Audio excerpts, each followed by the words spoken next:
On this episode of Redlit, saved by utter incompetence, don't screw with the crew.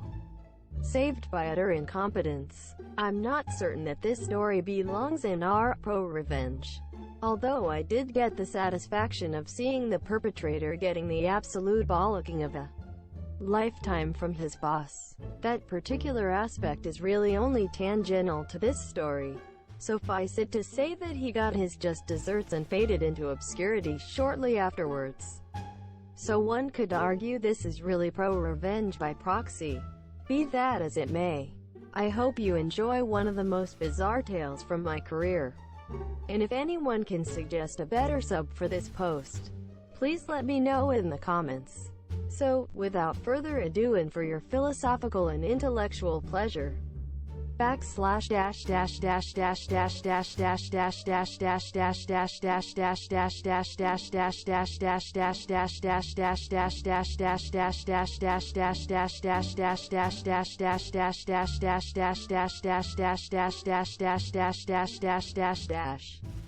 timeline for this tale is Christmas 1988. I used to have a music production studio based out of a big studio rehearsal complex in South London, and I had been working for 3 days on recording and producing some backing tapes for a client, who also happened to be an old friend. The last day we spent working on the mixdowns, and at about 9:30 p.m. we decided to take a time out and go to the local pub for some refreshment, rest our ears and generally chew over what we'd done. While we were blowing the froth off a couple, my old friend Alex and his girlfriend turned up. We all knew each other, so decided to carry on until closing time. Since it was getting late, I suggested we all go back to the studio, listen to the mixes we'd done and call it a day. As we were walking down the corridor, we came across the rehearsal studio's manager, a person of staggering arrogance and ineptitude, and a frequent thorn in my side, who was restocking the beer machine in the green room. Monsieur, I told him that we were just going downstairs to my studio to listen to what we'd been doing and wrap things up. I also told him not to lock up before checking in with me first. So we all settled down and listened to the first track. At the end, Alex had to go to the loo, so he went off in search of relief while we carried on. The second track had barely started playing when he came back in and said that all the lights were off upstairs, and furthermore, the security doors in the upper corridor were all locked. WTF. Thinking he was winding me up, I went up to investigate, and sure enough, all the lights were off and the security doors closed up tighter than an anxious sphincter, attempting to rein in the purgative effects of the nuclear-grade Vindaloo. Going back into the studio, I tried to call the studio owner but got no joy. So we sat there for a while trying to work out what on earth to do. Alex in particular was rather concerned, as he was due to fly off to the Middle East first thing in the morning to shoot a commercial. Eventually I decided the only hope was to call the fire brigade and get them to come and rescue us.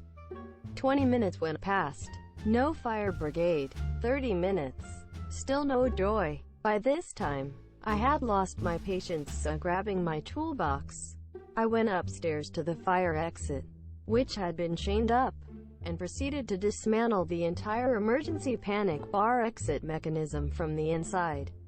I eventually managed to get it open, only to be confronted by a big burly fireman about to lay into the door with a large fire axe. Fortunately, I managed to avoid being sliced in two by the simple expedient of stepping rapidly to one side.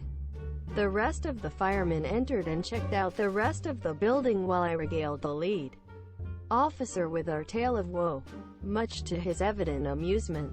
Despite his amusement, he was absolutely furious with the clear violation of basic fire safety principles, and told me he'd be back first thing in the morning to give the owners a right earful, because there was a strong case for prosecution over the incident. As you might imagine, I was not best pleased with the entire farrago, so the next day around noon, I stormed into the main studio's office, thundercloud in tow and breathing fire. Ironic, really. and in front of the studio owner and his wife, proceeded to lay down some serious invective upon the head of the hapless studio manager, calling into question his dubious parentage, and threatening to attach his gonads to the output terminals of the largest class A power amplifier I could find if there was ever a repeat of the entire sorry debacle. The studio owner was none too pleased either. A massive understatement, having been read the riot act by the fire brigade. He was also furious that, in order to deal with the huge legal fallout from the incident, he'd had to cancel the flight he'd booked to the States, which meant that he and his wife weren't going to be able to visit their family until the new year. The flight the studio owner and his wife was booked on, but had to cancel, was Pan Am 103. Don't screw with the crew. Back in the early 90s, I got a gig working as a front-of-house sound engineer on a major 10-day music and arts festival in London's Docklands, with some 15 stages dotted all around the waterfront. All of the crew working the stages were either experienced theater techs and/or had loads of experience working major outside events, which is the reason we were hired. As an aside, this festival was to celebrate the culmination of a massive investment in the redevelopment of this area of East London, itself the former site of one of the largest dock complexes in the world. I was tasked with running FOH sound on one of the largest stages. Normally, events like this are loads of fun to work, but within 2 days it became apparent that the organizers had 1. No idea of how to run major outside events, and 2. Had not the faintest idea of how to book acts and schedule same. In particular, we also had to contend with some woman from Docklands' middle management team who had been given the job of overseeing our particular stage. A person who not only had rapidly proved to be totally ignorant of any aspect of managing outside events, but also someone for whom the word entitled had been invented. Our stage was licensed to run events from midday until 10 p.m., but we rarely had a full day's worth of events for punters to enjoy, due to the aforementioned incompetence with booking. Still, not our problem. We'll just work with what's given us. On the Thursday, we had scheduled an evening of old-time Victorian music hall which featured, as a special guest, a very famous film and TV actress. Her performance rider required a grand piano, for some unfathomable reason, and again due to the incompetence of the organizers. The piano, a full-size Yamaha concert grand, arrived from the hire company on the Tuesday. This was a remarkably stupid idea for any number of reasons. Due to operational considerations, we had to store the piano in the backstage area where it spent 2 days suffering in the heat of the day despite our best efforts to shield it. As any piano technician, tuner will tell you, this is an extremely bad idea, especially with an instrument worth close to £100,000.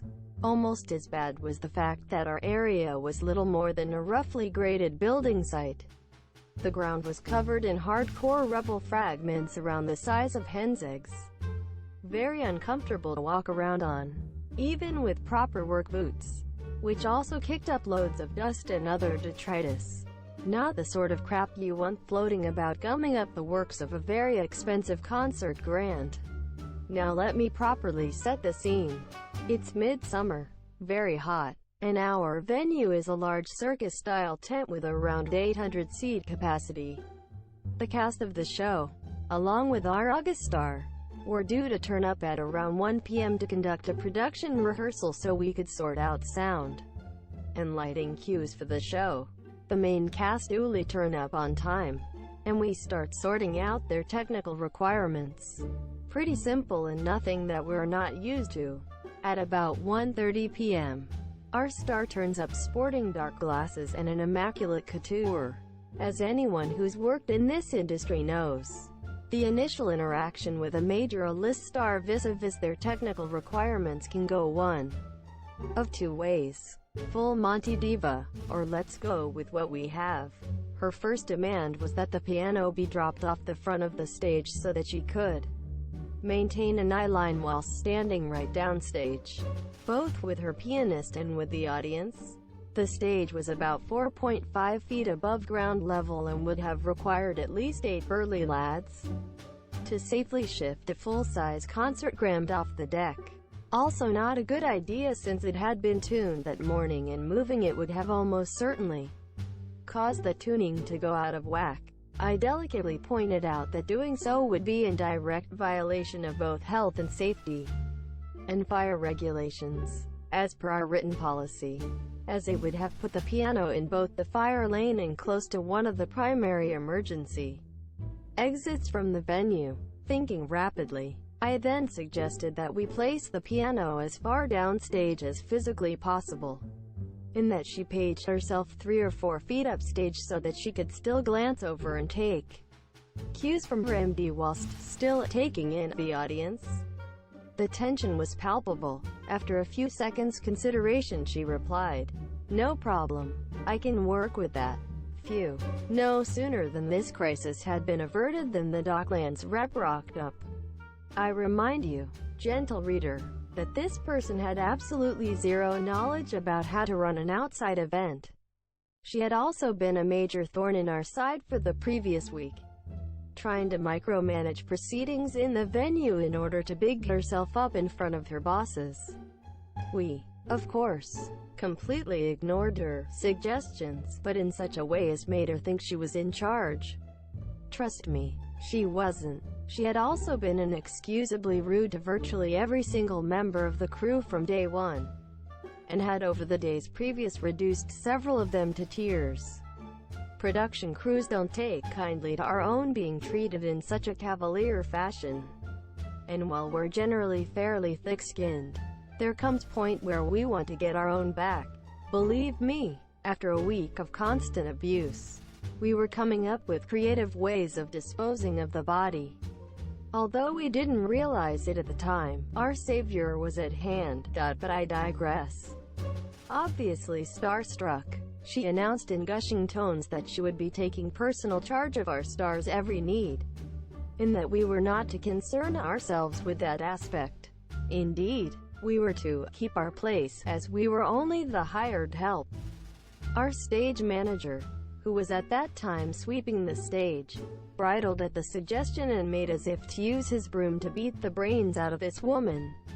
I had to step in front of him as unobtrusively as possible and stop him from burying the woman right there and then. "She ain't worth it, mate." She then swanned off, leaving our star slack-jawed in amazement. She then turned to me and said, "Is that fucking woman for real?" Quote. I replied, "Darling, you have no idea." Quote. At which point she laughed uproariously. I gave our star a brief summary of the previous few days' farrago, and instantly she became one of us, and from then on we were all on first-name terms. We then ran a full tech rehearsal from 3 p.m. to 5 p.m., sorted out all our cues, and then repaired to the beer tent with the cast for a spot of late lunch and a drink or two.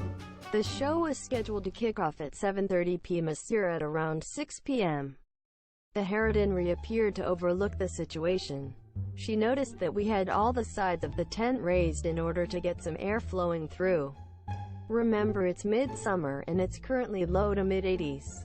She then demanded that all of the tent flaps be lowered because she wanted a more theater atmosphere, and the light spilling through the side walls would spoil the effect. Despite pointing out that dropping the tent sides would significantly raise the temperature in the venue, she demanded the sides be dropped. So despite our earnest advice to the contrary, we reluctantly complied. At around 7 p.m., we saw 8 50-seat coaches arrive. To our amazement, out from the coaches came an entire flotilla of old-age pensioners, many on Zimmer frames, who proceeded to shuffle their way into the tent across the hardcore rubble underfoot. We discovered later that the organizers had forgotten to advertise the event anywhere. Seriously, and in desperation, had gone around to all the local Darby and Joan clubs as a couple of days before handing out free tickets and laying on transport in order to have an audience. So now we have 400-odd OAPs frantically fanning themselves with anything to hand as the temperature climbs ever higher. We start the show. Everything's going fine, but the mercury in the thermometer I have strapped to the FOH rack is slowly going up and up. It's so hot up at the sound desk that I'm down to my shorts. By the end of Act 1, the temperature has gotten up to around 94 degrees Fahrenheit, and one could clearly see the old dears are in a bit of distress. Naturally, the organizers had neglected to provide water for the public, and judging by the horrified expressions of the two St. John's ambulance first aiders stationed either side of the stage, things were about to get a lot worse. I climbed off the tower, found the rigging crew and ordered the sides of the tent raised. No sooner had I done so than our friend, standing nearby, demanded that the sides stay down because she was in charge and that her instructions were to be followed absolutely. No questions. Quote, "It was at this juncture that diplomacy went completely out of the window. I informed her in no uncertain terms, in employing a fair amount of Anglo-Saxon vernacular, that it was in fact the crew who had the responsibility of ensuring the health and safety of all the people in the venue, not her, in that we have the legal authority to enact any procedure that we see fit at any time to ensure the safety and well-being of everyone present." I then informed her that I was now exercising my authority under the Health and Safety at Work Act 1974 to remediate the situation, in that if she made one single attempt to circumvent that authority, I would have her ejected from the venue without hesitation.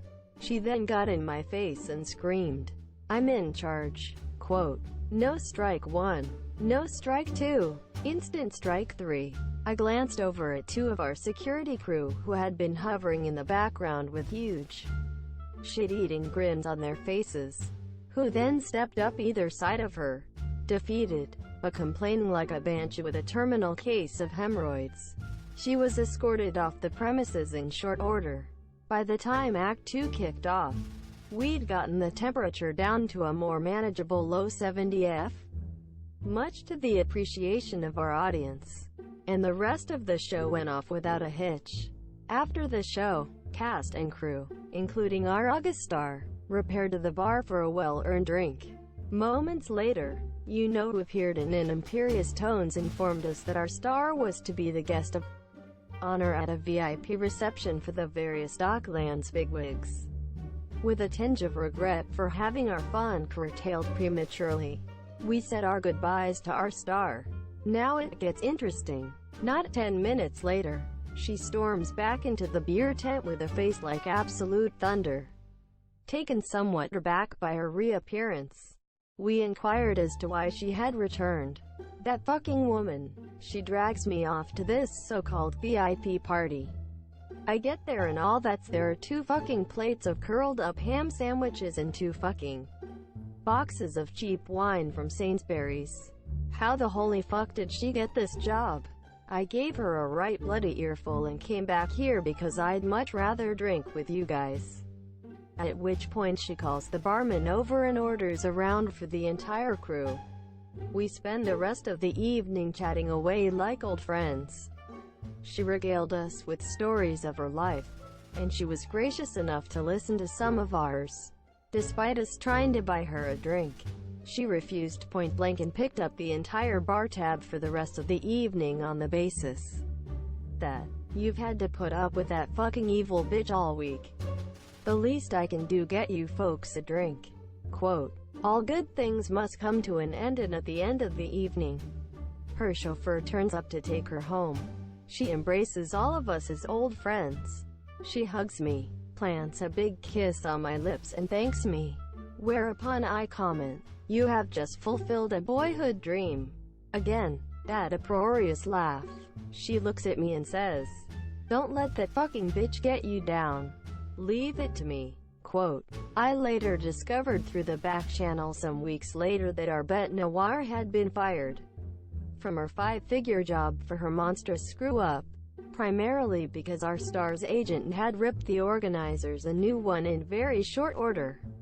You do not fuck with someone of our star's track record without there being consequences. So, although we were not directly responsible for the Harridan's demise, we were gratified to have someone of our star's caliber standing up for us. Revenge is a dish best served cold.